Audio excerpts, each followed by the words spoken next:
جو ہماری جو اس ملک کی جو زندگی ہے 75 سال کی، میں سمجھتا ہوں کہ یہ سب سے امپورٹنٹ سبجیکٹ ہے رول آف لا، قانون کی حکمرانی۔ اگر میں ایک چیز، اگر میرے سے کوئی پوچھے نا کہ وہ کون سی ایک چیز ہے جو ملک کو جس دلدل میں ہم دھستے جا رہے ہیں اس سے نکالے گا، وہ ہے رول آف لا۔ یہ لوگوں کو بڑی غلط فہمی ہے کہ جناب آپ اکنامکلی ایک دم ایشین ٹائیگر بن جائیں گے، آپ چائنا کی طرح ترقی کر سکتے ہیں، آپ لاہور کو پیرس بنا سکتے ہیں۔ یہ ہم نے ساری چیزیں سنی ہوئی ہیں۔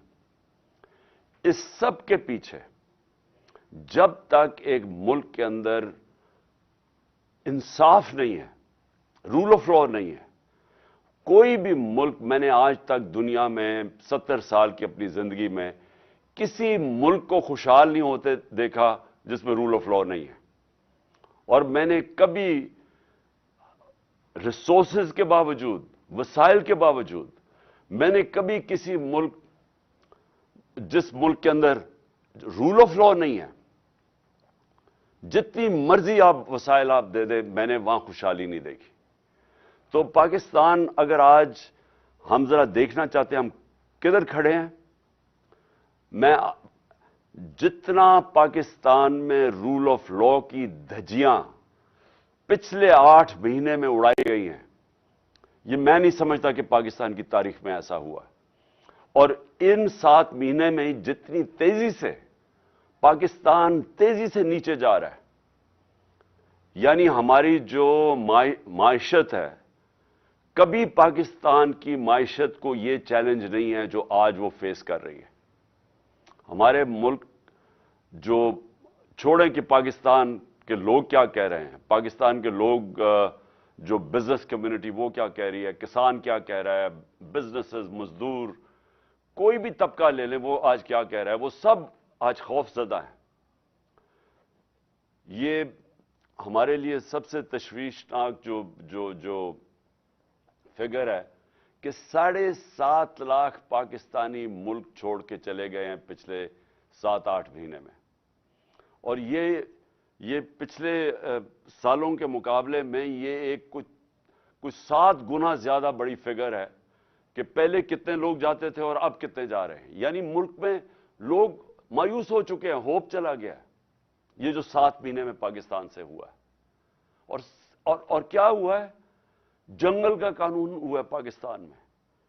اور میں، کیونکہ ریسپیکٹڈ لائرز بیٹھے ہوئے ہیں میرے سامنے، میں آپ سب کے لیے یہ کہنا چاہتا ہوں کہ یہ آپ کی سب سے بڑی ذمہ داری ہے آج، کیونکہ رول آف لا کو اپ ہولڈ کرتا ہے پاکستان کی لیگل کمیونٹی، جوڈیشری اور وکیل۔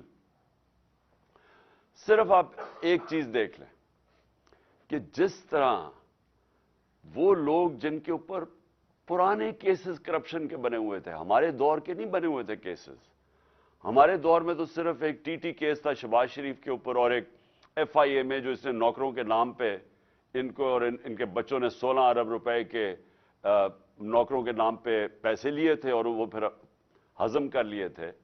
اور وہ جو ٹی ٹی کا کیس ہے کہ جدھر یہ پیسے جمع کرتے تھے اور ماڈل ٹاؤن سے پھر پولیس اسکورٹ میں وہ گاڑی کو لائے، وہ حوالہ ہنڈی پہنچایا جاتا تھا، ادھر سے پیسے باہر بھیج دیے جاتے تھے، اور جب باہر سے منگواتے تھے تو یہ وہ لوگ، کبھی چینی والا تو کوئی پاپڑ والا، اور اس طرح کے لوگوں کے نام پہ پیسے واپس لے کے آئے، اور وہ جب ضرورت پڑے باقی پیسہ باہر رکھتے تھے۔ وہی آصف زرداری کا جو فیک بینک اکاؤنٹس کا کیس ہے، ایگزیکٹلی وہ دونوں وہ ایک ہی ہے۔ تو جو دیکھا گیا ہے کہ قانون ملک کے بدلے گئے، اسمبلی نے، نیشنل اسمبلی نے پہلے تو ایک رجیم چینج کروائی گئی ایک سازش کے تحت، اوپن مارکیٹ کے اندر منڈی لگی، الیکشن نہیں آکشن کی وجہ سے ایک آکشن ہوئی جس کے اندر لائلٹیز بدلی گئی، ہارس ٹریڈنگ ہوئی، گورنمنٹ گرائی گئی، اور اس کے بعد پہلا کام انہوں نے یہ کیا، اپنے کرپشن کے کیسز ختم کیے، اور پھر قانون ایسے بنائے گئے کہ ایک ایک بچا جو ان کے بڑے کرپشن کے سٹالورٹس تھے وہ بچ گئے سارے، اور سارے آپ دیکھ رہے ہیں کہ باری باری सारों की करप्शन केसेस खत्म हो रहे हैं। तो ये तो किसी दुनिया के मुल्क में मैंने ऐसा नहीं देखा। ये तो मैं शायद बनाना रिपब्लिक्स में भी ऐसा ना होता हो। ये तो कोई मगरबी जमहूरियत के अंदर कोई तसव्वुर भी नहीं कर सकता कि पब्लिक के पैसे चोरी करने वालों को पहले आप एक साजिश के तहत मुल्क के ऊपर मुसल्लत करें, उनके केसेस ना होने दें। ये भी मैं कहूँ, हमारे दौर में मैं पूरी कोशिश करता रहा, मैंने पूरी कोशिश की कि इनके पूरे केसेस मैच्योर थे।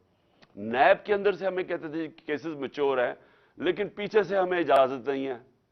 अब पीछे से इजाजत कौन नहीं दे रहा था? जनरल बाजवा साहब। जनरल बाजवा पीछे बैठे हुए थे, वो फैसला करते थे कि कौन सी नैब ने किसके ऊपर कब कितना दबाना है, फिर कब छोड़ देना है, कब अंदर उसको डालना है।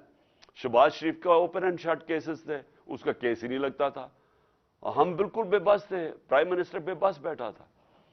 और ये क्या शो करता है कि यहां मुल्क के अंदर जो कानून की हुक्मरानी है वो नहीं है, ताकत की हुक्मरानी है। और ये इससे सिर्फ यही नहीं है कि इस वक्त मुल्क के वो बड़े बड़े क्रिमिनल्स बाहर फिर रहे हैं और मुल्क के ऊपर बैठे हुए और फैसले कर रहे हैं, अपने केसेस भी बचा रहे हैं, और मुल्क की इकॉनमी नीचे चली गई है और ये ऊपर इनकी सारे केसेस माफ हो गए और बाकी भी बैठे हुए आने के लिए। ये किसी भी डेमोक्रेटिक सोसाइटी में, आज अगर आप चाइना को कहते हैं, चलिए जी चाइना, मगरब कहता है कि वो डेमोक्रेटिक सोसाइटी नहीं है, लेकिन प्रेसिडेंट शी जिनपिंग ने 450 वजीरों को 7-8 सालों के अंदर उसने जेलों में डाला करप्शन पे। तो अगर ये इतना बड़ा इशू नहीं था तो क्यों वो जो भी मुल्क आगे बढ़ रहा है वो क्यों इतना करप्शन के ऊपर क्यों इतनी वो जोर लगाते हैं कि ताकतवर करप्ट लोगों को कानून के नीचे लेके आए? क्योंकि यही एक सक्सेस होता है एक माशरे की, जिसको लेवल प्लेइंग फील्ड कहते हैं। क्यों हमारे पाकिस्तान के यहां से, मैंने अपने साथ, मैं जब पहली दफा बरतानिया गया 1971 में, तो मुझे याद है लेबर जाती थी पाकिस्तान की वहां, और हर थोड़े 5-6 साल के बाद वो पहले मजदूरी शुरू करते थे, फिर वो अपनी कोई दुकान खोल देते थे और देखते देखते वो बिजनेसमैन बन जाते थे। तो पाकिस्तान में क्यों नहीं वो कर सकते थे? क्योंकि वहां कानून है, वहां लोगों के पास राइट्स हैं, उनका जो कानून इंसाफ का निजाम है उनको प्रोटेक्ट करता है, हमारे लोगों को प्रोटेक्ट करता है जो कि वहां के शहरी भी नहीं थे, जो मजदूर थे। क्यों यहां से लोग कोशिश करके अमेरिका जाते हैं और वीजा लेके जाते हैं? वहां कोई पैसे तो नहीं बांट रहा, क्योंकि वहां का जो सिस्टम है वो लेवल प्लेइंग फील्ड देता है। रूल ऑफ लॉ शहरियों को लेवल प्लेइंग फील्ड देता है, एक जेन्युइन एंटरप्रेन्योर्स को ऊपर आने की मौका देता है। वहां खुशहाली इसलिए होती है, जो भी मुल्क खुशहाल होता है उसके अंदर मौका मिलता है लोगों को पैसा बनाने के लिए, मेहनतकश को रिवॉर्ड मिलता है, उसको पैसा, उसकी मेहनत का उसको फल मिलता है। लेकिन जब एक सिस्टम डिस्टॉर्ट किया जाता है, ताकत की हुक्मरानी होती है, वो कभी भी दुनिया की तारीख के अंदर कभी वो मुल्क प्रोग्रेस नहीं कर सकता। हमारे जो नबी सल्लल्लाहु अलैहि वसल्लम ने मदीना की रियासत में गुर्बत की इंतहा थी शुरू में, लेकिन सबसे पहले रूल ऑफ लॉ कायम किया कि मेरी बेटी भी चोरी करेगी तो सजा मिलेगी, और तुम्हारे से पहले बड़ी कौमें तबाह हुई जो ताकतवर के लिए एक कानून था और कमजोर के लिए दूसरा था।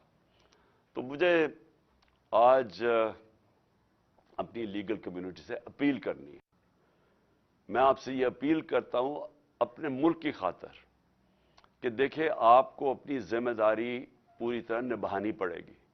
ये जो पाकिस्तान में हो रहा है, ये जंगल का कानून, ये वो बन गया पाकिस्तान में जंगल का कानून, और आपके सामने हो रहा है कि सारा चोर ऊपर आके बैठ गए हैं, और जो लोग कैंपेन कर रहे थे, यानी मेरी तरह के आदमी जिसने अपनी जिंदगी के 26 साल सिर्फ इंसाफ की तहरीक में लगाए, कि कहता 26 साल से कह रहा था कि अदलिया को आजाद होना चाहिए, जेल में गया उसके लिए। 26 साल से मैं कहता गया कि यहां रूल ऑफ लॉ होना चाहिए। ये जो लोग चोरी करके अपने आप को कानून के ऊपर बैठा देते हैं, या वो کہ जो कोई अदारा अपने आप को कानून के ऊपर समझता है, ये कभी भी मुल्क तरक्की नहीं कर सकता। और ये मैंने पूरी मेरी ये 26 साल की ये मेरी जद्दोजहद थी, और 3.5 साल जब मैं गवर्नमेंट में बैठा था तब भी मैं इसके ऊपर पूरा जद्दोजहद करता गया। जब मैं कहता गया कि मैं एनआरओ नहीं दूंगा, एनआरओ का मतलब क्या है? एनआरओ देने का मतलब यह है कि आप वो लोग जिन्होंने पब्लिक का पैसा चोरी किया है, आप अपनी कुर्सी बचाने के लिए, क्योंकि वो आपको ब्लैकमेल कर रहे हैं, आप उनको माफी दे दें, जो जनरल मुशर्रफ ने किया था और इस बार जनरल बाजवा ने किया।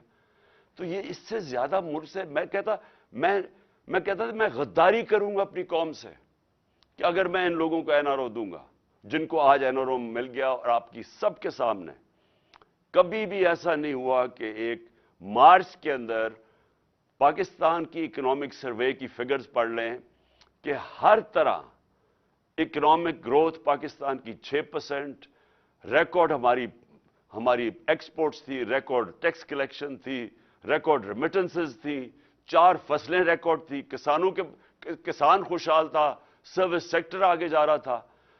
मार्च से आज देखें पाकिस्तान का हाल क्या है। और ये जो 7.5 लाख लोग मुल्क छोड़ के जा रहे हैं, हमारा नौजवान डायनामिक हमारा सेक्टर, ये सोचें कि कितनी मायूसी आज पाकिस्तान में है कि जो इस मुल्क के साथ हुआ 7 महीने के अंदर। तो मैं इसलिए आखिर में फिर से आपको अपील करता हूं कि आपके ऊपर बहुत बड़ी जिम्मेदारी है। ये जो आने वाले दिन है, इस मुल्क को आपकी जरूरत है। आपको हर तरह का प्रेशर डालना चाहिए कि there are no holy cows. ये जो एक अपने आप को कानून के ऊपर लोग बैठा देते हैं और वो सामने हमारे मुल्क के अंदर मजाक होता है। ये जो इलेक्शन कमीशन कर रही है, इतना ब्लेटेंटली एक बायस कर रही है सबके सामने। 8 दफा इन्होंने हमारी पार्टी के खिलाफ फैसले दिए हैं, 8 दफा हम अदालत गए और 8 दफा अदालत ने ओवरटर्न किए फैसले, क्योंकि हमारे खिलाफ दिए हैं।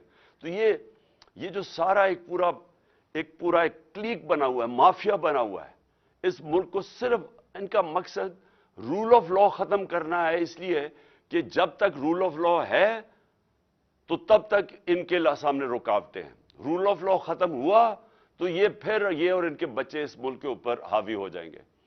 और ये आपके ऊपर जिम्मेदारी है। मैं इंशाअल्लाह, मेरी तो कमिटमेंट है, जब तक मैं जिंदा हूं मैं इनका मुकाबला करूंगा और रूल ऑफ लॉ के लिए लड़ूंगा।